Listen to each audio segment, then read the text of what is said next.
5 साल की खामोशी, तकरार और दूरियों के बाद भारत अब चीनी नागरिकों को टूरिस्ट वीजा देने जा रहा है। यानी मेहमान फिर आएंगे। कोरोना और गलवान की ठंडक के बाद रिश्तों में धीरे धीरे फिर गर्माहट लौट रही है। और ये सिर्फ एक वीजा की खबर नहीं है, बल्कि 2 एशियाई दिग्गजों के बीच भरोसे की बहाली की शुरुआत है। नमस्कार, मेरा नाम है खुशी सक्सेना और आप देख रहे हैं एबीपी लाइव। 5 साल बाद भारत ने चीन के लोगों के लिए दरवाजे खोल दिए हैं। यानी अब चीनी टूरिस्ट भारत घूमने आ सकेंगे, और वो भी 24 जुलाई 2025 से। 2020 में जब कोरोना का कहर फैला, भारत ने सभी टूरिस्ट वीजा रोक दिए थे। लेकिन चीन के साथ मामला सिर्फ कोरोना का नहीं था।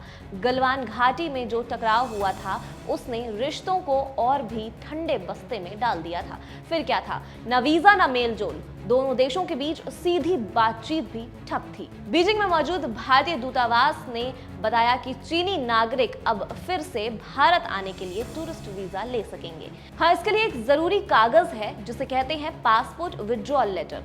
मतलब अब प्रक्रिया तो खुलेगी, लेकिन नियम भी सख्त होंगे। पिछले कुछ सालों में चीन ने तो भारतीय स्टूडेंट्स और बिजनेस वालों को धीरे धीरे वीजा देना शुरू कर दिया था, लेकिन भारत इस मामलों में अभी तक कड़ा ही रहा। पर अब माहौल बदल रहा है। पेंगोंग झील से लेकर डेमचोक तक सेनाएं पीछे हटी। फिर पीएम मोदी और चीन के राष्ट्रपति शी जिनपिंग की रूस में मुलाकात हुई, और वहीं से शुरू हुआ बर्फ पिघलने का सिलसिला। अब दोनों देश चाहते हैं कि लोग आपस में मिलें, बातें करें और भरोसा फिर से बने।